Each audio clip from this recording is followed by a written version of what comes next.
All right, we're just up here in the kitchen, and for some reason the dogs decided to bring the bed up here and put it in the living room kitchen area. Not really sure why, and they made a big mess. Oh yeah, maybe because it's January and it rains and it suns and it rains and it suns and it rains and it suns all in the same day. So we're working inside right now, and I decided to move everything out of the bedroom so that I can finish up some mudding on the drywall and not have to worry about the dust from sanding getting over everything I own like it was when I did the sanding in the kitchen. So I'll just put a piece of plastic up here, got everything out minus this dresser and this funky disco era light that's been in the family since the 70s or 80s that I just can't get rid of for some reason, even though it's pretty trashed. Maybe someday I'll refurb it or get rid of it. I don't know. We'll see. Beside the point. So yeah, so we'll get working on this while the weather's not cooperating, although it's going to be nice in the next couple of days. And although it's going to be like upper 80s and this time of year, I'm not acclimated to that. So it's nicer to work inside during the hottest time of the day or lay around. So anyway, we'll do that and we'll see how long it takes. And maybe I'll even, put the finishing touches on the closet, build a door for this, all that good stuff. We'll see. Heck, even maybe do the trim on the ceiling parts or even do the flooring, because I'll probably do different in the bathroom. And if I do the same what's going in the bathroom through the laundry room here, then I can just put a threshold here and do the acacia in here and not have to worry about it because the rest of the house will be acacia too. And then we'll have a break there and a break here. So we'll see. We'll see if I get to that, in my mind. Good idea, but this will take months, I'm sure. And don't want to be spending all my time working inside during the best time of the year outside. So we'll do what we can. Hopefully at least the drywall mudding. And then, hey, even if I get super ambitious, we'll finally tackle the fire hazard right here, box it in, get it cut down a little bit here so the wires can match up to the new breaker on that Leviton box and get it all squared away. And then I get power to the front end of my house because there's a few things that are not hooked up here, just don't have enough breakers. But anyway, so for now, we'll just start working on the drywall finishing and go back outside when it's nice. All right, here we go. Alrighty, so yeah, it's probably mid-August now, and when I first recorded that little intro, that was middle of June, so it's been a little while since I got this aspect of the project done. Yeah, this is just a long video of me just doing some drywall taping and mud, and this is the closet here. And then here I did some pre-fill, so when you have a couple butt joints, you want to, if there's a big decent sized gap, then you'll want to put some mud in there just to make it so the tape won't shrink too much when you put the first layer on. So we had that pre-fill in there. I think I did that when I was doing the kitchen section. So I just did a couple little bits in here when I had extra mud and just felt like coming in here and doing it. But yeah, so we're just putting the first layer of tape, or only one layer of tape in general anyway, but the base layer of mud there so we can put the tape on and then clean it up. So we're just going around the room doing that. And I think I did most of the other flat joints taped up, like I said, when I did the job in the kitchen. So that was pretty much the only aspect that had been done on the job I'm doing here until we just went back into it. Yeah, so I think I did most of the screw holes with one coat previously as well. So we went in here and I think I did 2 layers on the screws. Some people say, or most professionals say, to do 3 layers, but I put them on pretty thick, so I have to sand them down in the end. But pros, they'll do really thin layers, so in the end they just have to maybe just brush it over real quick with the sand. But I had to do a little bit more, so a little more labor intensive in the end. But that's what happens when you're a noob and don't know exactly what you're doing. We had just doing all the corners now here. Did just a small one in the upper part of the closet there. And getting a little bit better at those. I'd only done one up in the kitchen area, so these ones here in this bedroom were kind of trying to learn it all over again. And so you just do the first layer to kind of get it embedded. And then when you do the finishing, you do a couple more layers on top. I think I end up doing just one layer on top as a finishing coat. In this corner here, I probably should have done a little bit better job at doing the finish coats on it because it's going to be in an open section. But over behind my bed, I'm doing two colors with the paint. So I'll be doing a corner trim piece so it doesn't have to be as professionally smooth back there. But yeah, so we went from, when I was embedding the tape there, I was using the red lid all-purpose mud, which is pretty heavy, hard to sand and whatnot. But then you just saw me open the blue box, which is light. This one here is lightweight taping mud, so it's the finish coats.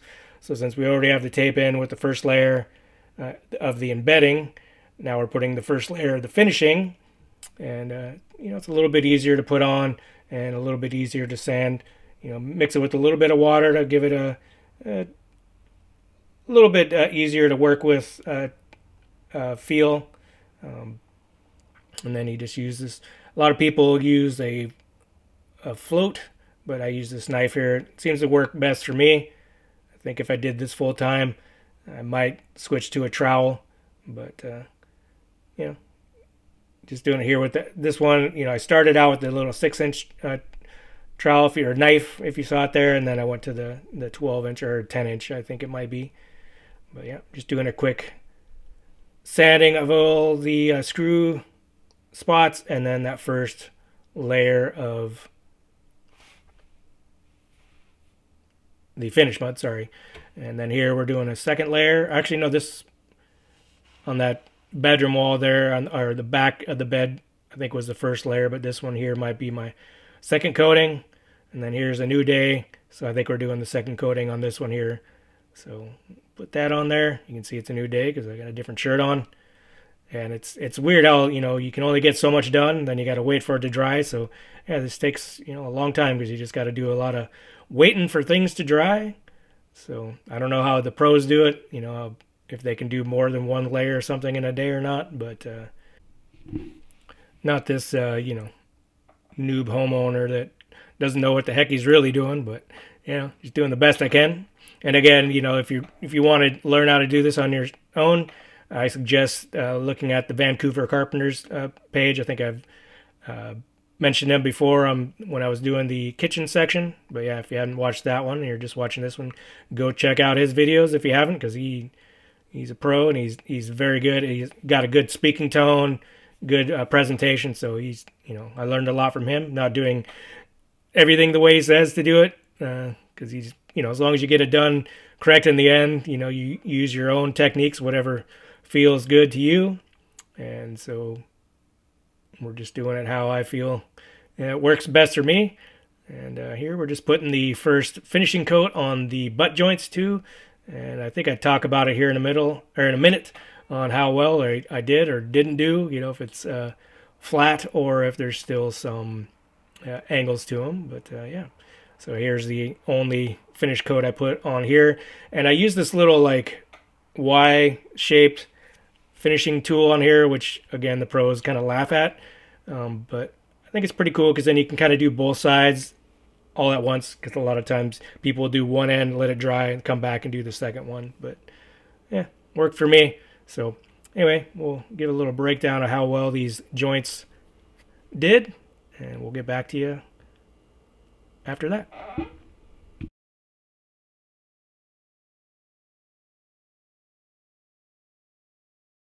All right, just went around and did a bunch of sanding. Made it nasty dusty in here. We got it kind of cleared out. So yeah, all the flat joints are flat. So that's good. There's still a little bit of daylight in some spots, but we're good. And then this is the only spot right over here somewhere where there's a little rocking, and it's fine there. Little rock there, fine there. So that's the only spot that's no good on these flat joints. But every single one of my butt joints, so I give the one spot that's flat. But Let's see. There we go. Boom, boom, boom. And that's the case through all this one, that one, that one, those. So I've only done one coat on those. So it does make sense that it's still gonna rock and roll. So we'll do another coating on these butt joints and leave the flat joints alone. So yeah, not too bad on whether it was, flat or had a little rock in there, especially on these ones here, but just feathered it out a little bit farther on each side to give it more space to where I can get it pretty flat. And in the end, it did pretty well. I think on this, or I don't think I show it when I'm done here, but yeah, in the end, I didn't do a really great job around all the plugs, the sockets and whatnot. I think I was just kind of rushing through this because I really, I've been sleeping out in the living room and it's not the most comfortable place to be, and it just kind of makes me feel a little, like a house is messier than it already is. So I just wanted to get back in the bedroom and start sleeping in there again, even with it not being finished. And like I said in the start, hey, maybe I'll finish it and do all the flooring and all that stuff, but now didn't end up doing that. So anyway, what I'm saying is the plugs didn't turn out. I just didn't finish them quite as well. There's a little bit too much gap. So when I put the plug covers on, there's a few spots where you can kind of see a little hole, or just like a little gap still, air gap and whatnot. So I think on my subsequent rooms, I'll do a little bit better job because I won't be in as much of a hurry. So, but anyway, so at least now we're on to getting the finishing coat done. And this is one of the techniques that the Vancouver carpenter taught me, and I really enjoy it. I think it works pretty well. Is you get a really thick nap roller and get some the mud and water it down pretty well, and then just roll it on like you were some paint. Obviously, it's going to be thicker than paint, and you put a good coat on there. You go about 2, 3, 4 feet wide at the most, and then you just do your smoothing on it, and then rinse and repeat. And go around the room doing that. Yeah, I think this is the funnest aspect of the job to me because it's all. One thing I do like about drywall finishing is it's kind of an art form, or it is an art form in a way, because there isn't one set way of doing it technique wise, and it's a lot of just on feel and what you see. So yeah, I really like it, and it's nice to get a nice smooth surface. It feels kind of buttery and glassy at the same time. So I do like that. But then after I get all this done here, then comes the not so fun part of the least favorite part is sanding it up. But here, found a technique to get all the mud out of that. And I think I got that one from Home Renovision channel. The guy's he's got his detractors, but he gave me a few good tips that I appreciate, and one of them was how to get all that mud out of the bags as fast and as best as you can. So that was nice. And then so back on to rolling the mud and going around. This is the very back end wall of the house, the back shear wall, and got a nice view of some trees back there. So on the left of the screen is where the head of my bed is, and then I can kind of see out that side there, some tree view, and then straight out to my right here, that window. Or no, that's the same window. Anyway, the other side, other trees too. Even though the lot got cleared over there for a house that's going to be getting put in pretty soon, it's still a nice view out there because of the angle of the lot. I won't see the house when I'm laying in my bed, so it's nice. I kind of, even though my lot slopes downwards and this is the lower end of the lot, I still am above, the house is below, so I still feel like I get some good privacy. But anyway, off topic of what's going on here. But yeah, we're just coming around to the end of the mudding around the room here, and this was the trickier spot here because we had the heater and the outlet and then the thermostat for that heater. It's kind of that's when it really comes into being more of an art form than a craft per se, because you really gotta feel for it and see it. So, and same here when we got an outlet and 2 light switches and the corners and whatnot. So it's just nice to get close to the end, and then I do above the closet as well. And that one was pretty easy. And on the right side of the closet, really skinny part over there. And yeah, that was the first outside corner bead there to the, right there on that to the right of me. I'd never done one of those, and that took me a lot of finagling because it was not flush all the way up top, so I had to put a really thick layer of mud there. So, but we got it, and I think it turned out pretty well. And I started out hand sanding here, and then I was like, wait, I bought one of these things from the Harbor Freight. Let's give it a try. And let's see, I started doing it, and it's got the light on there, and I had the other lights, and it left a lot of like swirls and stuff. And it might be because I was using really the lightweight taping mud or topping mud, sorry. And so I was like, I don't know, I didn't like how it looked, and it just took too much off at once. So I was like, I guess we're just going to go back to hand sanding and muscle through it. So we put that sander aside because, I just didn't like the way it was turning out. And then I think this is about it for the sanding that I taped because it, left a lot of dust in there and started getting all up in my camera. So I didn't want to ruin it. So I took the camera out of the room and we got the sanding done. And I got this, mostly flat, like I said, around the outlets, which I'm taping up there for painting. Didn't do the best of jobs, but yeah.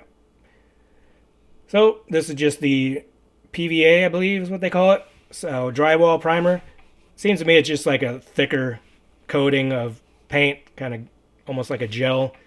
So that's my guess, so it kind of really just sinks into the drywall mud and just gives it an extra layer of protection.